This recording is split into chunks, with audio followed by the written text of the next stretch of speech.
All right, y'all, Part99. So, I was cussing me out.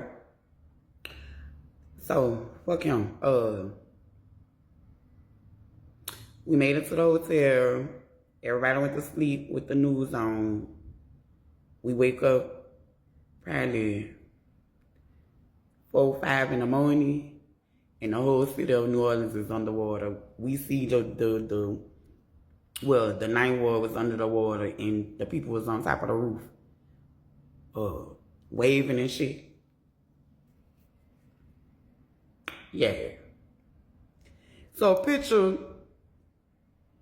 we thought we was just coming to kick it for the weekend or something. I don't know. I know we had more games than we had clothes. Yeah, we only brought everybody like 3 days of clothes. My dad at Irvin, it took a million things to take care of him in one fucking day. But we only brought like enough stuff for three days worth of shit. Everybody brought like 3 days worth of clothes and shit. I'm talking about we had Monopoly, we had Scrabble, we had PlayStation, we had all the games.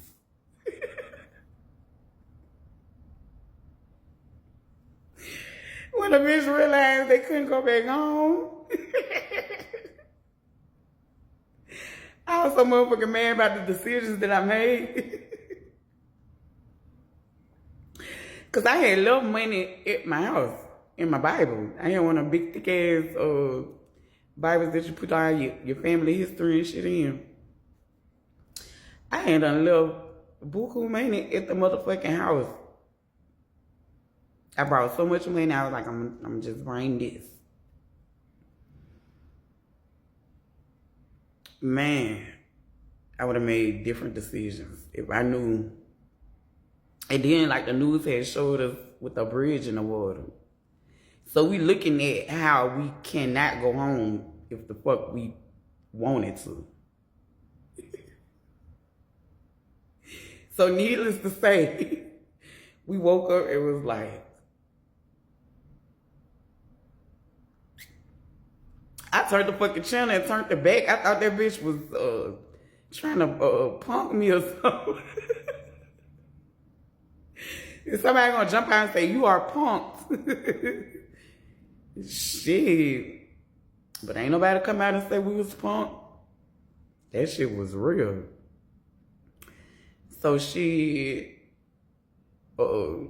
Auntie Kelly started having anxiety attacks immediately. Like when she seen the fucking people on that roof and seen that bridge and that water, she started having anxiety attacks, like right fucking then and there. So I'm like, oh shit, what the fuck?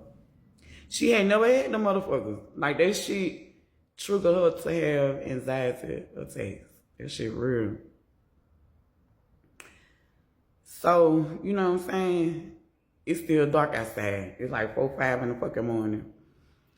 So me and Jamal and TT, we just was crying and shit. And fucking. So when everybody, you know, when morning come up and all this in the hotel, you know, can now go outside, we started going around like we was on the opposite end of my mom and my dad in the room. We was on the front porch and they was on the back porch. So, shit, we go around there and just start chopping it over with them, trying to see what the fuck, what moves we finna make. Basically don't have none. Never thought in a million fucking years this shit was gonna happen. So, shit, the day after Katrina, we basically just stood outside looking motherfucking stupid all day and just ain't know what the fuck was finna happen.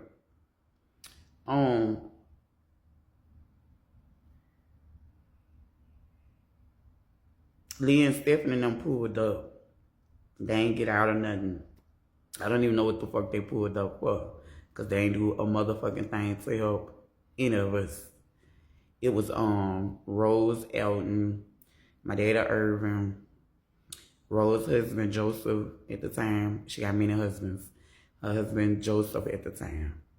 And who else was with us?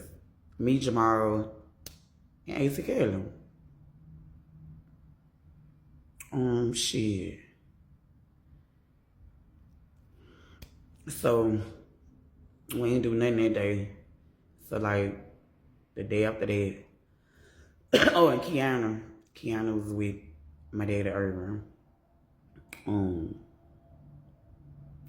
So, the day after that. No, matter of fact, Lee and them ain't even come the next day.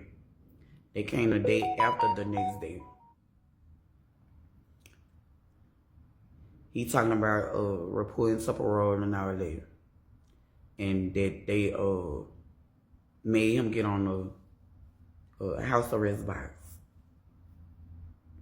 So they let me know right there that I ain't finna tell them people where the fuck I'm at. Cause and that he have to pay for the house arrest box. I'm like, bitch, I gotta pay for my room and eat and all that. And I got all these people with me. I'm not finna tell them people nothing about nothing.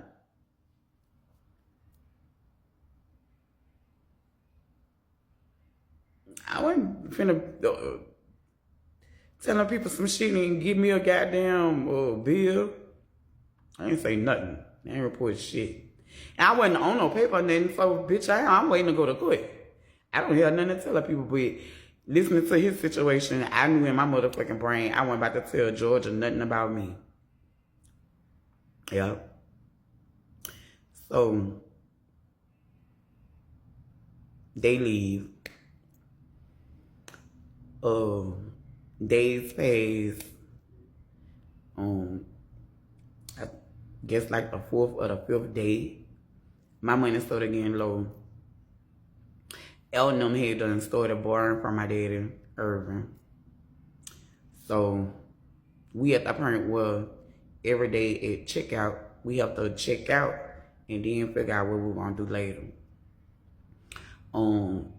They had people coming to the Red Roof Inn on Windy Hill in Smyrna, paying for Hurricane Katrina victims' rooms. Like they was just dropping by, leaving money and shit for anybody who from New Orleans was, you know, in a messed up situation. The people in the office started like helping us out when the people come paying. Later, we find out that Lee and his family, Stephanie and all her family and stuff, they had got adopted by some apartment complex people. You'll think this stupid bitch will tell his quadriplegic dad and his mother that don't walk about the situation so they could get out the hotel and get some help. He pulled up and talked about his parole thing and then said a motherfucking thing. And when he pulled up that day, he already knew about the adoption, people paying for your apartment. He didn't tell his parents a motherfucking thing. This bitch dirty. He's so goddamn dirty, man. I promise y'all, with me telling this story, y'all is gonna know who this man is. This bitch is so dirty, I swear to God, you wouldn't want him nowhere near you.